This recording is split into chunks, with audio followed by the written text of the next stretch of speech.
Hello friends, स्वागत है आप सभी का मेरे YouTube channel SB coaching classes पर। और जैसा कि मैंने आपसे अपने पिछले वीडियो में डिस्कशन कर लिया था फिजिकल मेथड्स का।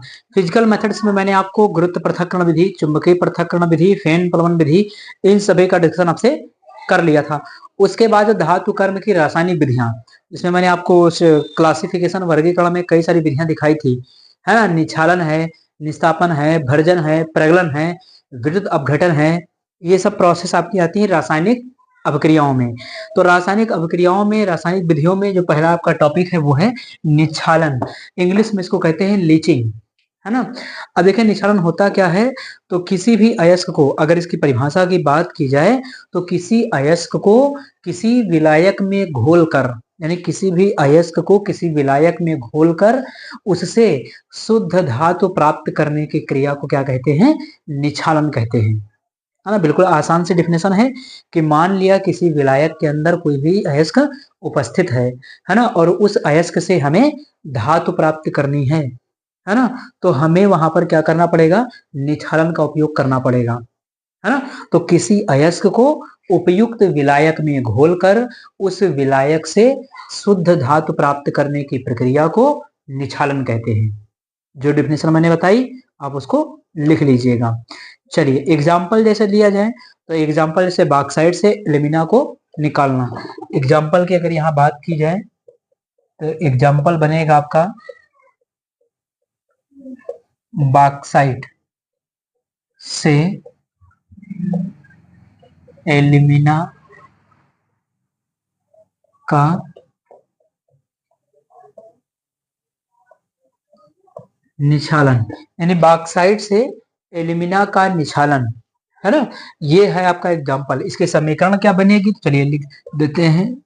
Al2O3 NaOH, सोडियम हाइड्रोक्साइड का प्रयोग करते हैं और वाटर H2O, तो 3H2O ले लेते हैं। तो कॉम्प्लेक्स कंपाउंड यहाँ पर बनेगा NaAlOH टू द होल 4, है ना। तो ये है आपका निक्षालन की रासायनिक समीकरण। मान ले एग्जाम में ऐसे आए, निक्षालन किसे कहते हैं, इसका एक उदाहरण दीजिए या उदाहरण द्वारा समझाइए।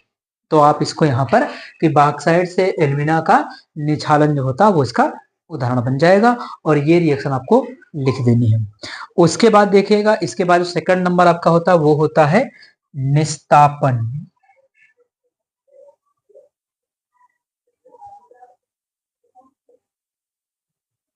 निस्तापन इसको कहते हैं कैल्सीनेशन,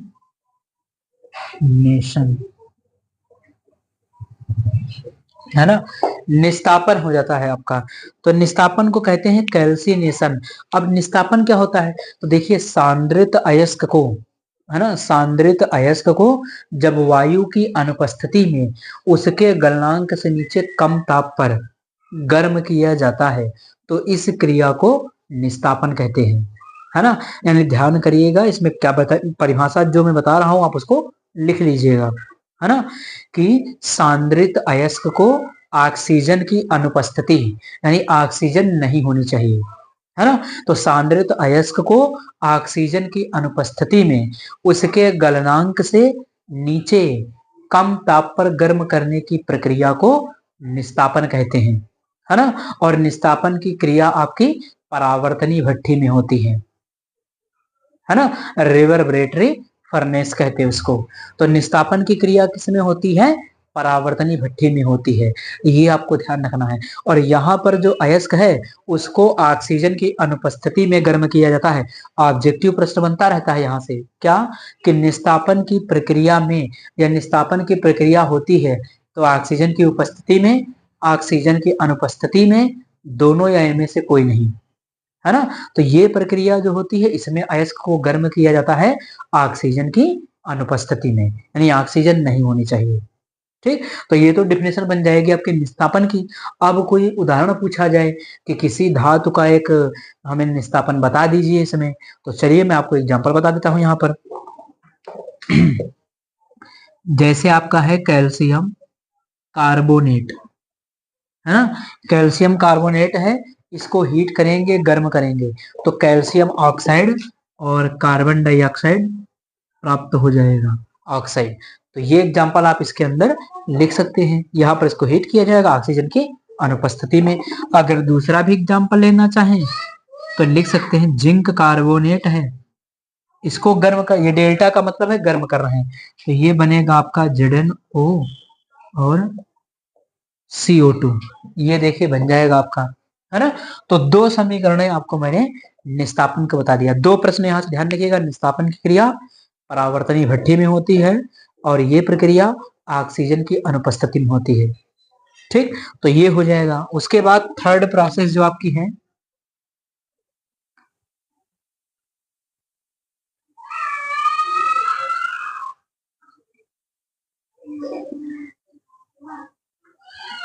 भर्जन, इसको कहते हैं रोस्टिंग। तो भर्जन आ गया आपका, रोस्टिंग है। अगला जो प्रोसेस है रासायनिक विधि में वो है आपका भर्जन। अब भर्जन में क्या है, तो जो डेफिनेशन मैंने बताई वहां पर ऑक्सीजन की अनुपस्थिति बताया था, यहां पर ऑक्सीजन की उपस्थिति हो जाएगी, है ना। यानी सांद्रित अयस्क को ऑक्सीजन की उपस्थिति में, सांद्रित अयस्क को ऑक्सीजन की उपस्थिति में उसके गलनांक से नीचे कम ताप पर गर्म करने की प्रक्रिया को भर्जन कहते हैं। और भर्जन की प्रक्रिया भी जो है आपकी किसमें होती है, तो ये परावर्तनीय भट्ठी में होती है। यानी दोनों प्रक्रियाएं आपकी, निस्तापन और भर्जन, निस्तापन भर्जन दोनों प्रक्रियाएं आपकी होती हैं परावर्तनीय भट्ठी में, रिवर्बरेटरी फर्नेस में, इंग्लिश में कहते हैं उसको, है ना। और भर्जन के द्वारा जनरली जो आपका है जो सल्फाइड एस्क होते हैं, है ना, उनका भर्जन किया जाता है। यानी सल्फाइड एस्कों का जो सान्द्रण है वो भर्जन के द्वारा करते हैं। ठीक, चलिए एग्जाम्पल मैं आपको बता देता हूं। जैसे एग्जाम्पल यहां लिख देते हैं, जैसे और ऑक्सीजन ले लिया है, तो यहां पर बन जाएगा जिंक ऑक्साइड और ये बन जाएगा आपका 2SO2। बैलेंस करने के लिए आप यहां पर इसको लगा सकते हैं।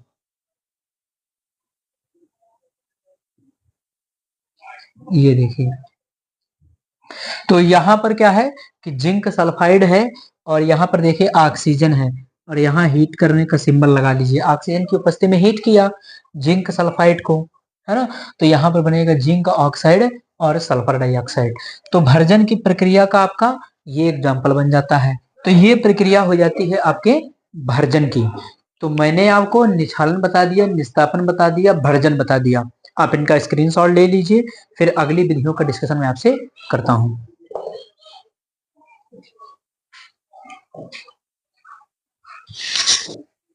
तो चलिए अगला मेथड जो हमारा हो जाता है वो आपका है प्रगलन। यानी नंबर थर्ड जो आपकी प्रोसेस है वो है प्रगलन। स्मेल्टिंग कहते हैं इसको, स्मेल्टिंग, है ना। अब देखिए प्रगलन क्या होता है ना। तो प्रगलन होता है कि उच्च ताप पर निस्तापित व भर्जित अयस्क को, ध्यान से परिभाषा सुनिएगा, है ना, कि उच्च ताप पर निस्तापित व भर्जित अयस्क को, इससे पहले निस्तापन भर्जन कर लिया है ना, तो निस्तापन भर्जन के बाद प्रक्रिया आती है प्रगलन की, है ना। तो उच्च ताप पर निस्तापित व भर्जित अयस्क को कोक तथा गालक मिलाकर, कोक तथा गालक मिलाकर गलाने की प्रक्रिया को क्या कहते हैं, प्रगलन कहते हैं, है ना। यानी उच्च ताप पर निस्तापित तथा भर्जित अयस्क में कोक तथा गालक मिलाकर गलाने की प्रक्रिया को प्रगलन कहते हैं। और प्रगलन की क्रिया किसमें होती है, तो वात्या भट्ठी में होती है ना। ब्लास्ट फर्नेस कहते हैं वात्या भट्ठी को। तो वात्या भट्ठी में प्रगलन की क्रिया संपन्न होती है। तो भट्टियों के नाम याद रखना कि कौन सी प्रक्रिया किस भट्ठी में होती है। ठीक, अब अगर इसका एग्जाम्पल की बात की जाए कि प्रगलन का कोई एग्जाम्पल, तो चलिए मैं आपको एग्जाम्पल बता देता हूं इसका। जैसे एग्जाम्पल मैंने ले लिया आयरन ऑक्साइड Fe2O3, तो 2Fe,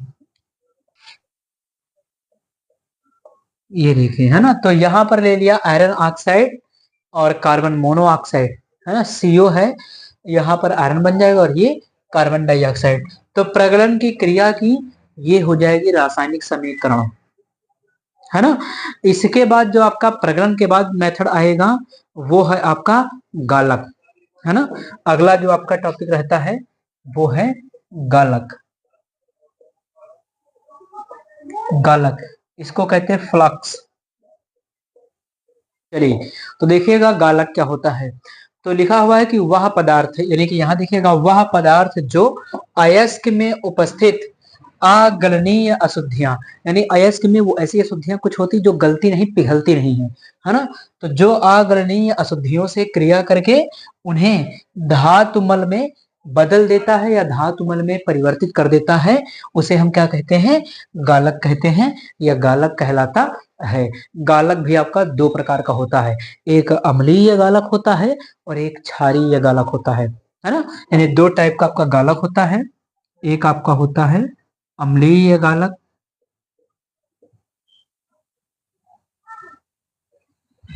तो अम्लीय गालक देखिए, अम्लीय गालक क्या होता है ना, एसिडिक फ्लक्स कहते हैं इसको, अम्लीय गालक को, है ना। तो वह गालक जो अयस्क में उपस्थित क्षारीय अशुद्धियों से क्रिया करके धातुमल का निर्माण करता है।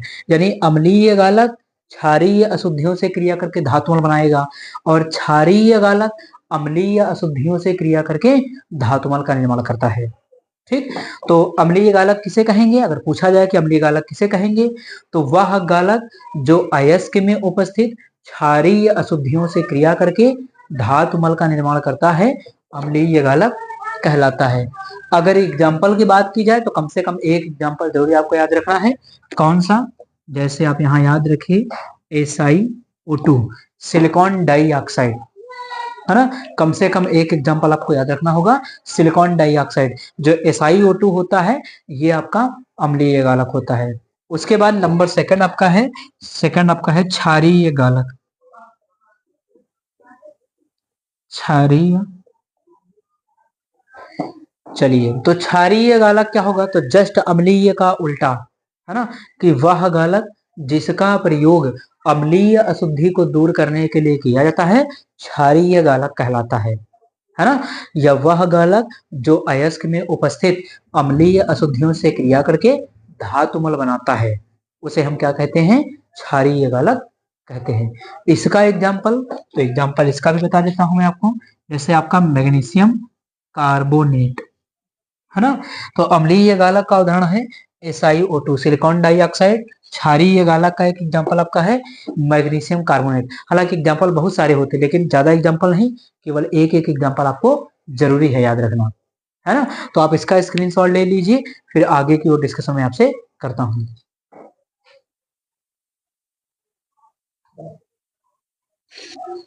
तो चलिए उसके बाद देख लेते हैं, अगला जो प्रोसेस है वो है आपका अपचयन, है ना। यानी यहाँ पर लिखा हुआ है अपचयन। तो अपचयन देखिए कई प्रकार से होता है, अपचयन की कई सारी विधियां होती हैं।